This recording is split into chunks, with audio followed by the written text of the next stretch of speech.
last reader is Kasey Dean, and she'll be reading the story as well. All right, I'd just like to thank everybody for coming. We have pizza and water and cookies. Please take them because we don't want to take them. And we didn't plan the sad stories. It just happened that way. So I hope you enjoyed tonight and that you have happier things going on outside this reading. So, Pinocchio. He could not escape her. Her tawny gaze haunted Abram's every step.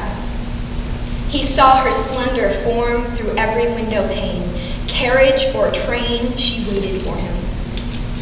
Beckoned him to join her, to remember her. Tormented, he wandered far from English shores, Paris to Rome, Rome to Madrid, yet he heard her lilting voice everywhere, only to turn and see a stranger's face. Her very scent was a blast to his senses, forever making him quake and shudder. He was plagued by her presence within his mind and her absence by his side. And now he faced her. The tip of his finger traced her pale, rosy cheek.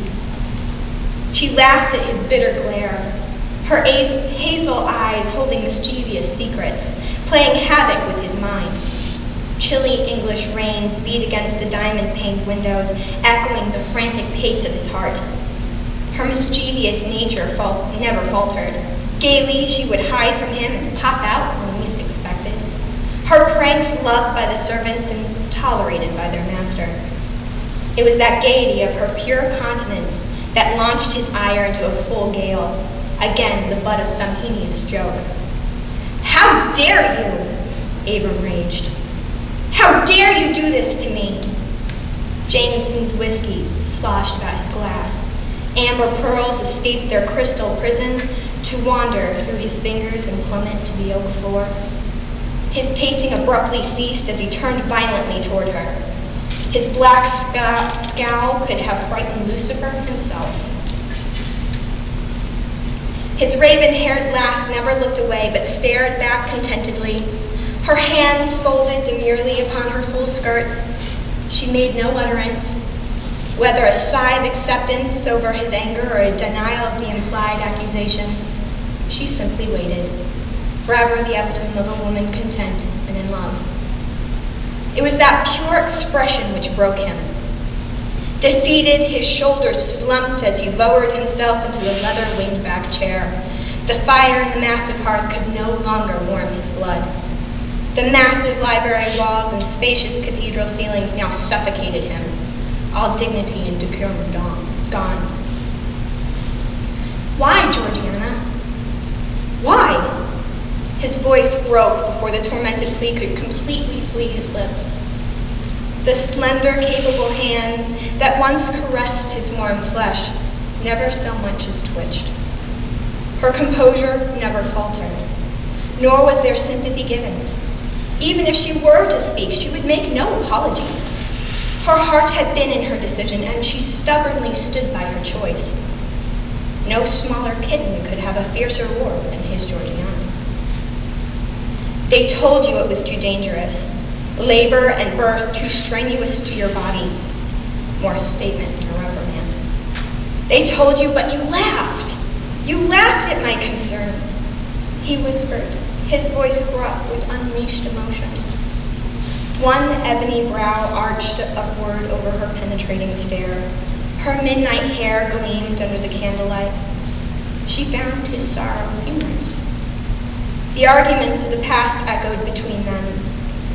God had blessed them with a miracle, a child made of love, when so many of their time were made of duty.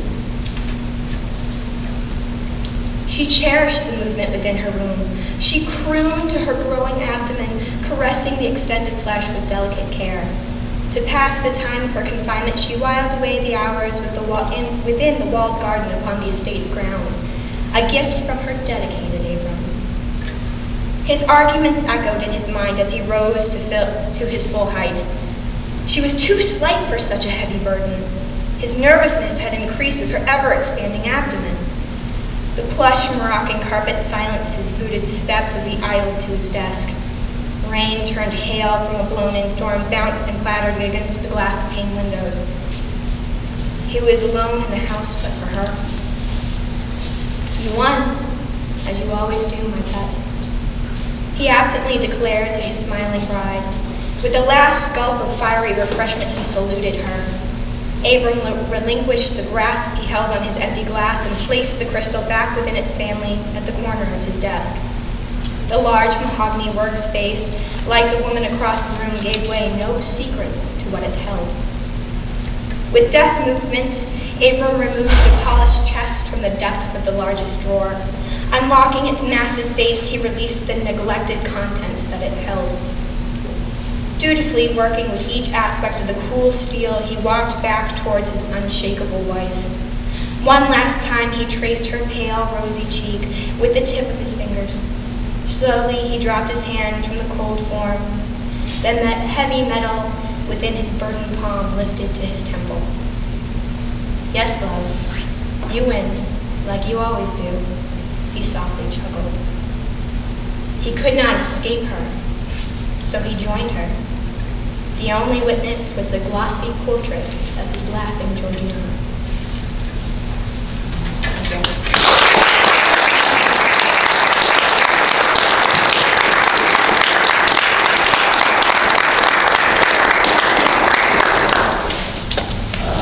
Thank you all for coming, and put another